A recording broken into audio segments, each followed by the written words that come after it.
All right, let's get right into it. We're breaking down the submission on the big Week 14 Sunday night game, the 7-5 Texans at the 6-6 Chiefs in Arrowhead. Okay, so first big area. The piece correctly identifies the Chiefs' massive problem on the offensive line, but the analysis needs to push way deeper into Andy Reid's game plan than just saying, Mahomes will be running for his life. Right, that's the obvious take. It does a good job flagging the O-line crisis. Josh Simmons on IR, then Smith and Taylor both doubtful. And they're going up against Will Anderson and Daniel Hunter. That's 21 and a half combined sacks. It's a nightmare matchup on paper. A total mismatch. But the weakness here, and this is where we need to be sharper, is that just saying run the ball or use the quick passing game, well, that's just too generic. It's what everyone says. It doesn't tell you how. Exactly. It fails to get into the specific, high-leverage schematic designs they have to use to neutralize that pressure. We need to get into the weeds on that. So the suggestion is to project what those concrete design adjustments will actually look like. How are the Chiefs going to manipulate the pocket to stop Houston's edge rushers from just pinning their ears back? Yeah, force them into contain roles or even coverage mismatches. It's about tactical creativity, not just grit. I agree. But how do they do that? How radical does Andy Reid have to get? If you dedicate extra blockers to Anderson and Hunter on every down, you're killing your ability to run effectively, which was the other suggestion. And that's the chess match, isn't it? It's not about brute force. It's about alignment and, really, deception. Okay, so give me a concrete example. One great place to start is with Travis Kelce's spacing intelligence, which the notes mention. You don't just use that in scramble drills. You use it as a pre-snap alignment weapon. You mean like putting him in line more often? Exactly. Think about what that does instantly. It forces Houston to declare their coverage. A safety probably has to creep down towards the line. Which gives Kelce a chance to chip on his way out. Yes, he can chip Anderson or Hunter just for a split second and buy Mahomes that extra half beat he needs. But it also does something else. It pulls a safety out of deep coverage. Suddenly, you've got a potential hole downfield that Mahomes can find later. It's a schematic solution to a personnel problem. I like that. It leverages a superstar to plug a hole. Okay, another example could be how they use Rashee Rice. The material nails that he lives in the slot and he's their volume guy. Right. So you lean into that, use heavy pre-snap motion with him, get him a quick release. If Mahomes knows the ball has to be out in, say, 1.8 seconds to Rice on a shallow cross, then Anderson and Hunter are basically non-factors on that play. You're beating elite pass rush with timing and anticipation, not with blocking. And that ties everything back to the betting market, right? The material notes the Chiefs' 0-4 ATS streak. And 1-7 against winning teams. Those trends happen when an offense gets predictable, when they're in obvious passing situations. The whole point of these schemes, using Kelce to chip, using Rice on quick throws, is to avoid those very situations. Exactly. So the analysis needs to connect the dots. Show how the specific scheme is designed to overcome the personnel mismatch and, by extension, those negative market trends. That's how you get to a truly predictive breakdown. All right, let's flip to the other side of the ball. While the piece is right to isolate Houston's awful red zone inefficiency, it really needs to dig into the root cause to figure out an actionable fix against the tough KC defense at home. Yeah, this part felt like it was pointing out the smoke, but not the fire. It highlights the stat, second worst red zone offense in the NFL. Drives move, but consistently stall. Okay, great. We see the effect, stalling inside the 20.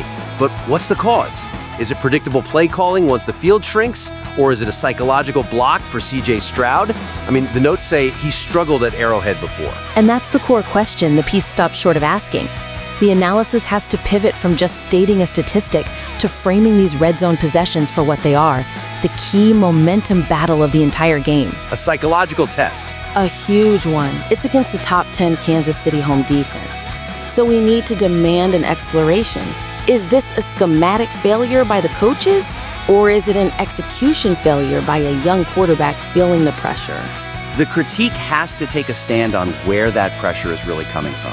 And I think we can get even more specific by looking at their personnel. How are they using their best guys down there?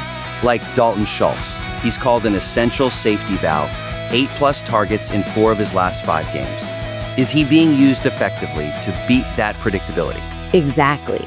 If he's just running 5-yard outs, KC's safeties are just going to squat on that route all day. It's too easy. But if he's running corner routes, or maybe some quick rub concepts, that creates conflict for the defense. It complicates the read. That's the level of detail we need to see. It explains why the drive is stalling. And you can also look at their coaching decisions. 4th downs. The material flags that as a focus area. Every 4th down choice is a tell. It's an indicator of belief, right? Or lack of it. If they kick a field goal on 4th and goal from the 2, what does that say? It says they don't trust their scheme or their quarterback to overcome that pressure. And that decision has a ripple effect. The material mentioned that teams like Seattle and Jacksonville scored on Houston after starting with short fields. Yes, it's a double whammy. Every red zone failure isn't just 3 points instead of 7. It's also potentially giving Patrick Mahomes the ball back near midfield. That's a massive momentum swing. Okay, final point of critique. The quarterback analysis sets up this nice dichotomy between Mahomes' risk management and Stroud's pocket presence. But the real key to the game is how each defense leverages the huge target volume of Nico Collins and Rashee Rice. Right. This is where the analysis can get really layered. The material establishes that both guys are target magnets. Collins is Houston's entire passing heartbeat. Rice is KC's safest path to receptions. We see the upside there. Yards, catches, fantasy points. But it stops there. It doesn't explore the defensive counter move. How do you turn that volume, that predictability, into pressure on the quarterback?